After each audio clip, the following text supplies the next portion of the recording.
Welcome to the Confessional Booth. I'm your host, Marie Wagner. I am a certified sex, love, and relationship coach, as well as a hands-on de-armoring practitioner. The Confessional Booth is a safe space where we bring voice to what has been hidden, where we explore the things that shape us beneath the surface, and it's a place where shame and other internal blockages begin to lose their grip. As a result, we can start to experience more freedom, energy, joy, pleasure, connection, and to ultimately feel more fully ourselves. Let's begin. One of the biggest misconceptions I hear when people begin healing shame is this idea that if they simply understand where it came from, they should be able to move on. They'll say things like, I know why I react this way. I've talked about it in therapy. I understand my childhood. I know it isn't true anymore. And yet, they still feel themselves shutting down. They still become anxious before difficult conversations. They still struggle to ask for what they need. They still disconnect during intimacy, or they avoid intimacy altogether.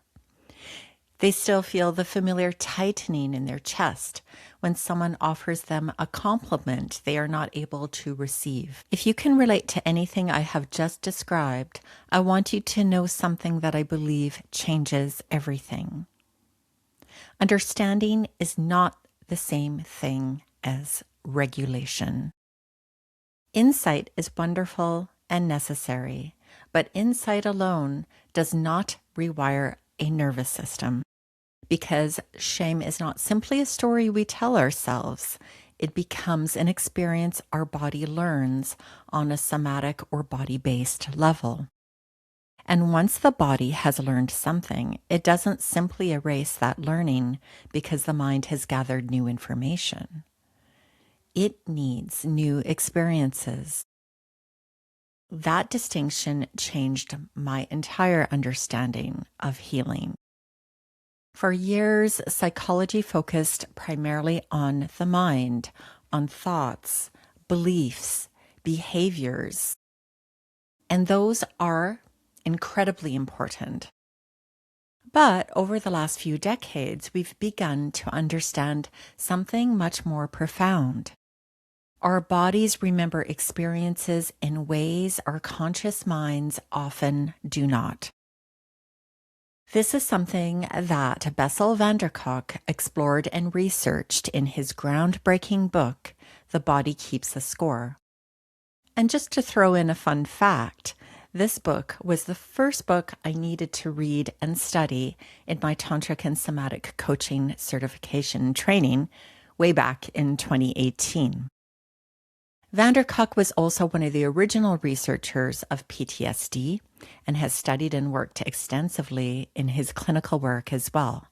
He discovered that trauma is not simply remembered intellectually. The body remembers. This applies to shame as well.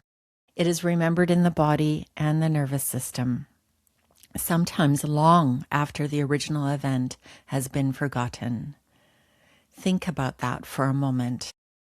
You may not remember being laughed at in grade 3. You may not remember the exact conversation when someone told you that you were too emotional, or too loud, or too sexual, or too sensitive, or too needy, or too much, or too greedy, weird, ugly, stupid, selfish, goody two-shoes. Your conscious mind may have forgotten, but your body remembers the feeling. Your body remembers the tightening, the collapse, the freezing, the withdrawal, the heat in your face, the knot in your stomach, the sudden urge to disappear. Those are nervous system memories, not necessarily cognitive memories. And this is why someone can intellectually know they are safe while their body is responding as though they are under threat. One of the people who has transformed our understanding of this is Stephen Porges, the creator of polyvagal theory. Polyvagal theory teaches us that the autonomic nervous system is constantly scanning the environment for cues of safety and danger. Porges calls this neuroception.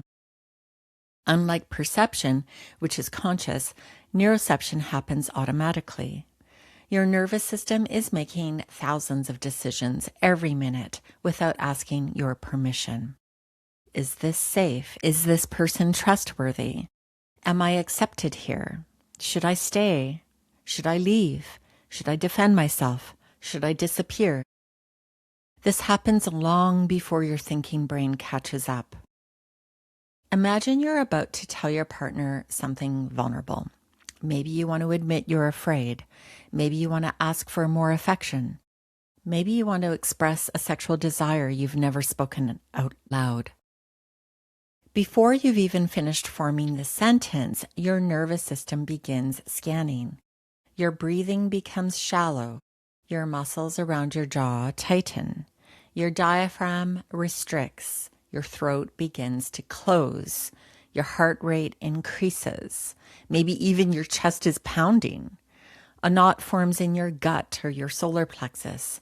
Your palms become damp, or you might just begin to sweat. Your digestive system slows. Blood flow shifts away from digestion and toward your large skeletal muscles in preparation for protection.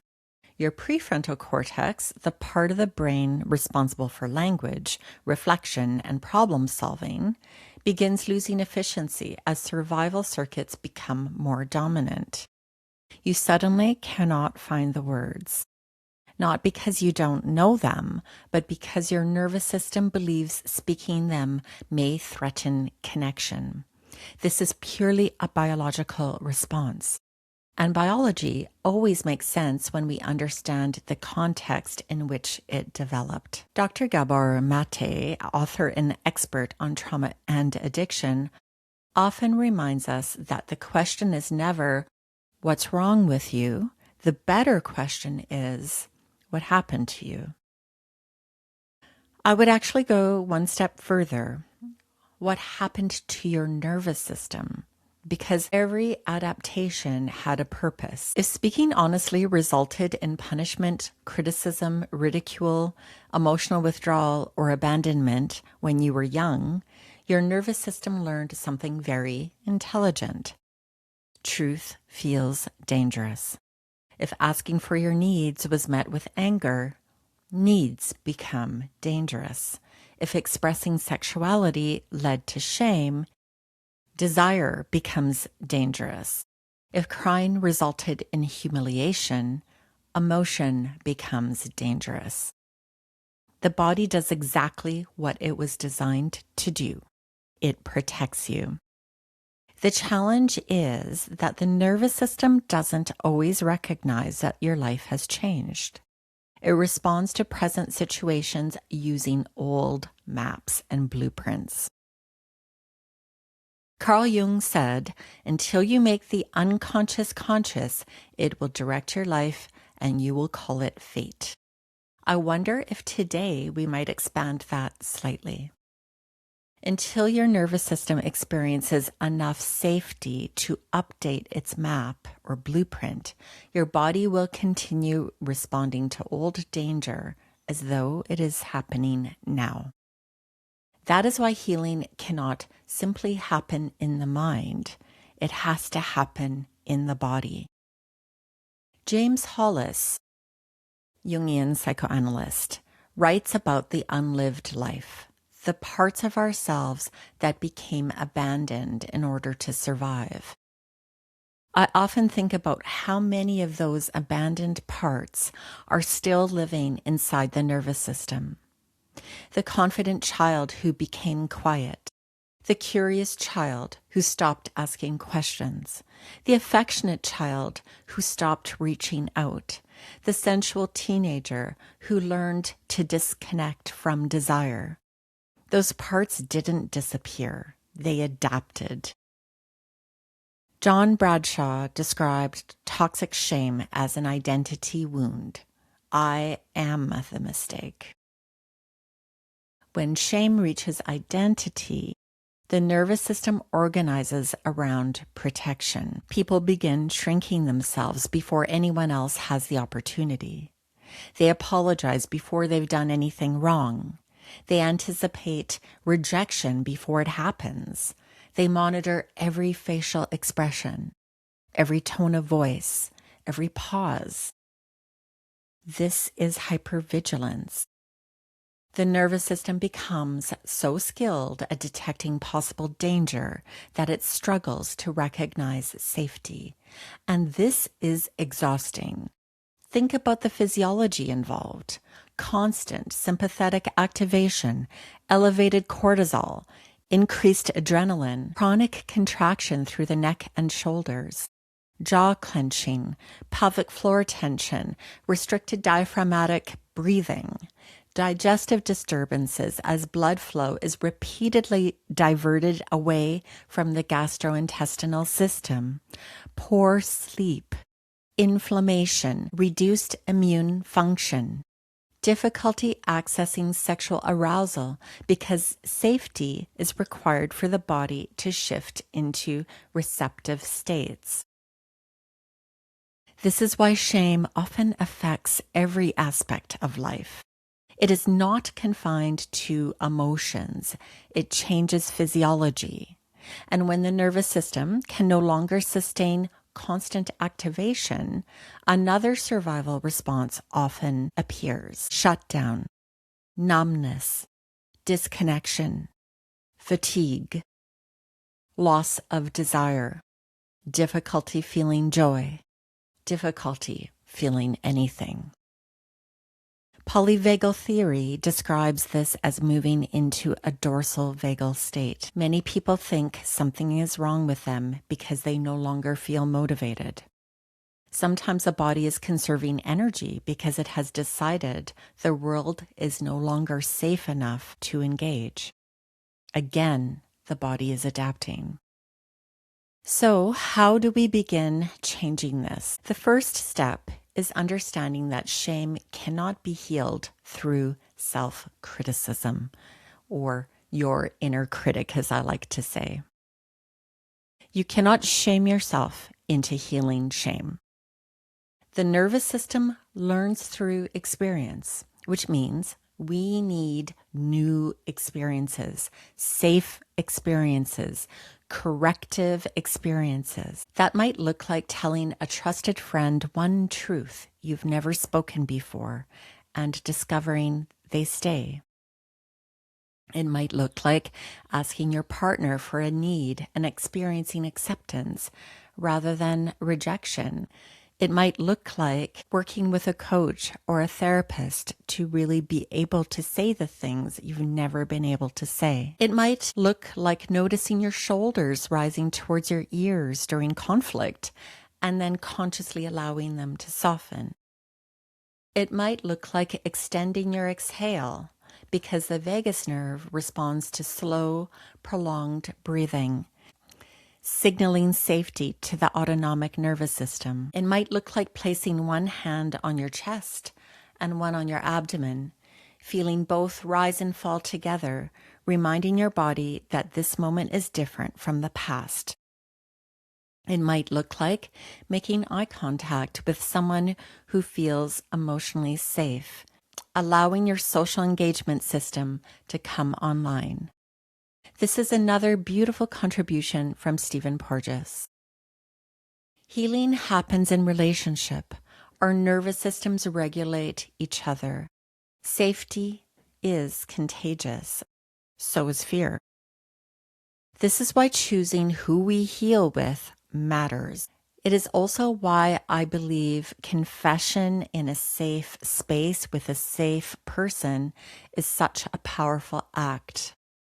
Not because speaking magically removes pain, because speaking allows the nervous system to experience something different.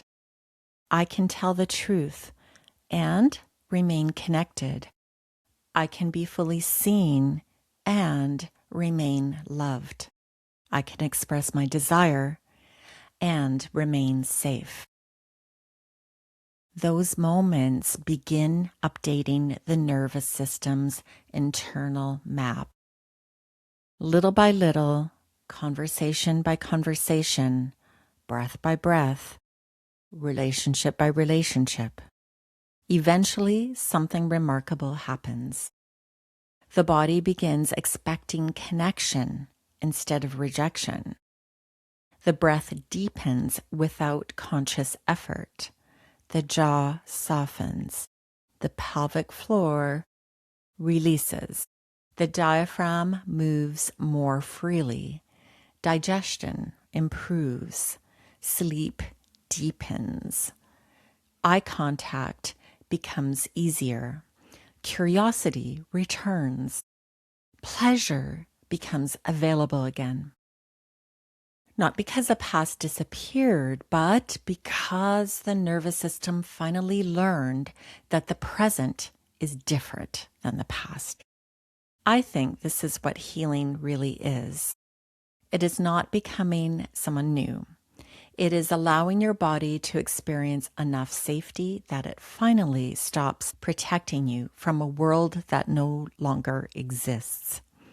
And perhaps that is one of the greatest gifts we can offer ourselves. Not necessarily the absence of pain, but rather the presence of enough safety that every part of us, including the parts that have carried shame for years, can finally be seen, accepted, and even loved. This is the Confessional Booth. If you like this episode, please rate it and subscribe, and refer it to anyone you know who might benefit. To find out more about what I offer, head over to my website, mariewagner.ca, on Facebook, YouTube, and LinkedIn at Marie Wagner, and on Instagram at The Marie Wagner Coach. Thanks for being here. See you in the next episode.